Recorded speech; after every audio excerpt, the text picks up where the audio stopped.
ఉంటుందన్నారు. దీంతో మరింత సమాచారం మా ప్రతినిధి రమాదేవి అందిస్తారు.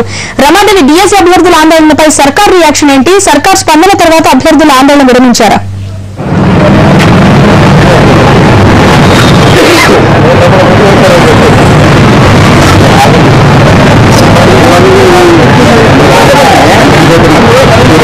యోగిత డిఎస్సీ 2012 మొదటి లిస్ట్ అభ్యర్థుల దీక్షను భగ్నం చేశారు. ఉదయం వీరు 6 గంటల నుంచి వీరు సంక్షేమ భవనం పైకెక్కి ఆందోళన చేస్తూనే ఉన్నారు.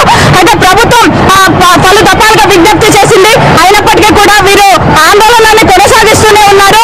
ఇక ప్రధానంగా చూస్తే మంత్రి పార్థసారథి కూడా ఈ విషయంలో సానుకూలంగా స్పందిస్తామని చెప్పారు. అయినప్పటికీ వీరు దీక్ష విరమించలేదు. దాదాపు 11 గంటలుగా వీరు సంక్షేమ భవనం పైన ఉన్నారు. ఉదయం నుంచి సౌత్ జోన్ డీజీపీ ఎంత విజ్ఞప్తి చేసినా కూడా వీళ్ళు బయటకు రాలేదు. దీంతో పోలీసులు తలుపులు బద్దలు కొట్టి వీరందరినీ అదుపులోకి తీసుకున్నారు. ప్రస్తుతం వీరందరినీ అరెస్టు చేస్తున్నారు. విద్యార్థులందరినీ కూడా డిఎస్సీ 2012 అభ్యర్థుల్ని కొద్దిసేపటి క్రితం పైన తలుపులు బద్దలు కొట్టి తీసుకొచ్చారు. ఈ అభ్యర్థులందరినీ పోలీసులు కూడా అరెస్టు చేసి వీరిని అరెస్ట్ చేసి అదుపులోకి తీసుకున్నారు. ప్రధానంగా ఉదయం 6 గంటల నుంచి కూడా వీరు ఆందోళన చేస్తూ ఉన్నారు. ప్రధానంగా తమకు న్యాయం కల్పించాలని, మొదటి జాబితాలో తమ పేర్లు కోల్పోయిన వారికి న్యాయం కల్పించి వెంటనే ఉద్యోగాలు ఇవ్వాలని వీరందరూ కూడా ఉదయం నుంచి ఆందోళన చేస్తున్నారు. పలు దఫాలుగా మంత్రితో కూడా మంత్రి కూడా వీరికి సానుకూలంగా స్పందిస్తాము, రేపు క్యాబినెట్ లో నిర్ణయం తీసుకుంటామని స్పందించినప్పటికీ కూడా వీరు వెనక్కి తగ్గలేదు. ఈ నేపథ్యంలో సౌత్ జోన్ డీసీపీ ఆధ్వర్యంలో పైన తలుపులు బద్దలు కొట్టి పోలీసులు వీరిని అదుపులోకి తీసుకున్నారు. ఇక ప్రధానంగా పార్థసారథి నుంచి కూడా సానుకూల ప్రకటన కూడా వచ్చింది కొద్దిసేపటి క్రితమే. ఇప్పుడు మనం చూస్తుండొచ్చు, విద్యార్థులందరినీ అదుపులోకి తీసుకున్నారు.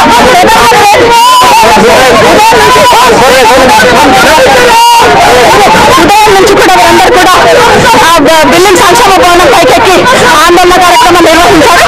ప్రస్తుతం పోలీసులు వీరందరినీ అదుపులోకి తీసుకున్నారు.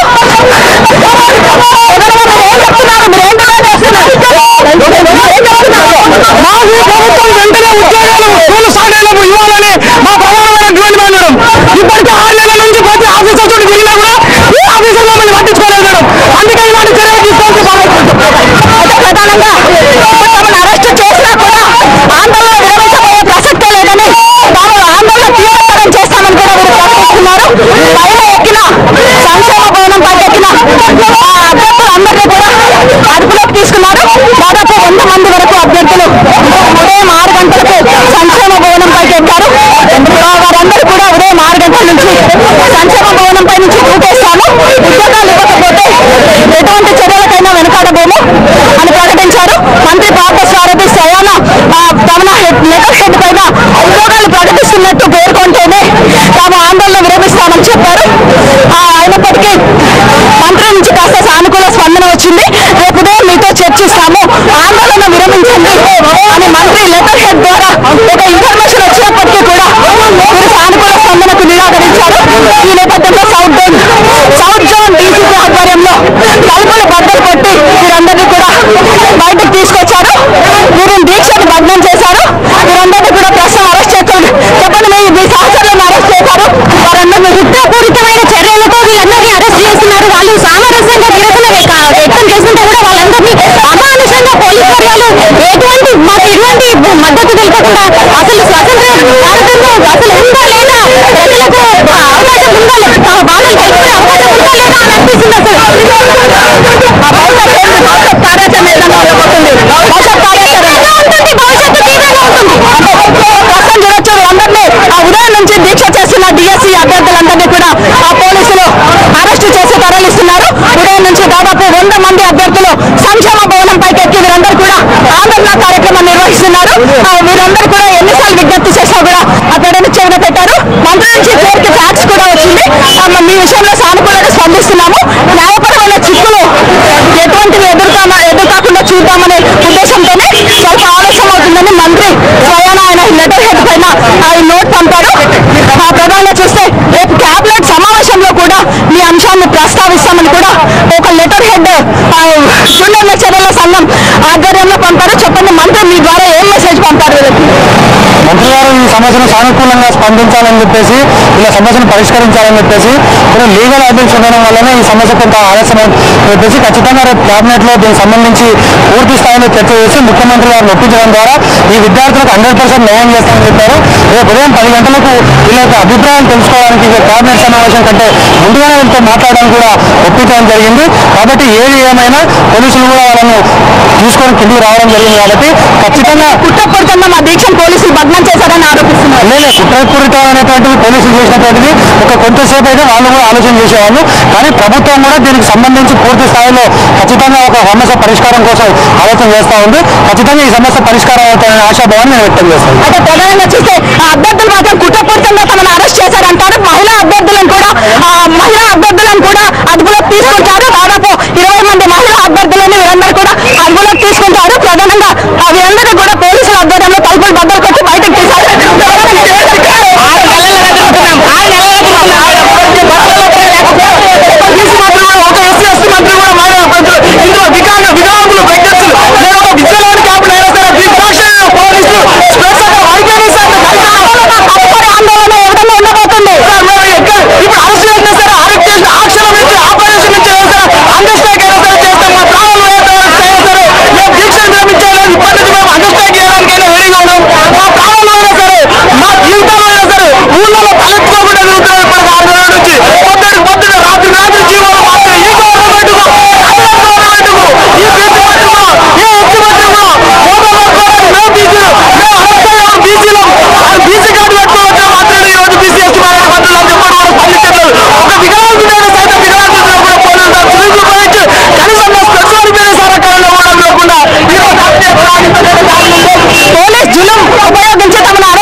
దీక్ష విరమించబోయే ప్రసక్తే లేదని పోలీస్ స్టేషన్ కి తరలించినా కూడా అక్కడి నుంచే ఆందోళన కార్యక్రమాలు చేపడతామని నిరాహార దీక్ష చేపడతామని తమకు ఉద్యోగాలు ఇస్తామని ప్రకటన చేసే వరకు కూడా ఎట్టి పరిస్థితుల్లో ఆందోళన కార్యక్రమాలు విరమించబోయే ప్రసక్తే లేదని చెప్తున్నారు.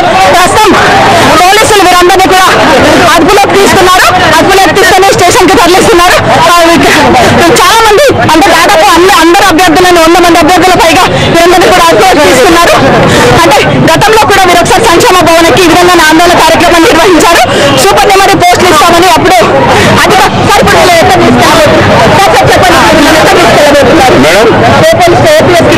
పోలీస్ స్టేషన్ ఎన్నో ప్రయత్నాలు చేశారు. చివరికి తలుపులు బద్దలు కొట్టాల్సి వచ్చింది. అంతేగా వాళ్ళకి ఇచ్చిన ఆపర్చునిటీ ఇచ్చింది కదా, సఫిషియెంట్ టైం ఇచ్చాను. అంటే వీరిపైన ఏమైనా కేసులు నమోదు చేశారు సార్ ఉన్నారు డీసీపీ గారు. ప్రధానంగా వీరు అంటే పెట్రోల్ క్యాన్లను తీసుకొని కూడా పైకి వెళ్ళారు. ఈ నేపథ్యంలో వీరిపైన ఏమైనా కేసులు నమోదు చేయాలా లేదా అనే తర్వాత సార్ వీరిపైన ఏమైనా కేసులు నమోదు చేశారా? ప్రధాన మీరు ఎక్కడ తరలిస్తారు? ఇన్వెస్ట్ చేస్తున్నామండి. అంటే ప్రధానంగా ఎక్కడ తరలిస్తారు సార్? ఇన్వెస్ట్ చేస్తున్నామండి, తల్లిసి చెప్తాను. ప్రధానంగా అంటే వీరు పెట్రోల్ క్యాన్లను తీసుకొని సంక్షేమ భవన్ పైకి ఎక్కారు. ప్రధానంగా అంటే ఆత్మహత్య ప్రయత్నం వీరిపైన కేసులు నమోదు చేయాలా వద్దా అనే అంశాన్ని కూడా పరిశీలిస్తున్నట్టుగా కూడా తెలుస్తుంది. ప్రస్తుతం 100 మందిని అదుపులోకి తీసుకున్నారు. వీరందరినీ కూడా సమీప పోలీస్ స్టేషన్ కి తరలించబోతున్నారు. అయితే ప్రధానంగా చూస్తే వీరి ఆందోళన పట్ల కూడా ప్రభుత్వ సానుకూలంగా ఉందని ఒక పక్క మంత్రి స్పష్టం చేస్తూ ఒక పక్క తమని అరెస్ట్ చేశారని కూడా చెప్పండి. ఇది చాలా అన్యాయం. మేము సామరస్యంగా శాంతియుతంగా మా జాబ్స్ మేము రావాలని మేము ఈ నిర్ణయం తీసుకున్నాం. కానీ అయినా కూడా మమ్మల్ని ఇంత కఠినంగా శిక్షించడం ఇది అన్యాయం. మేము మా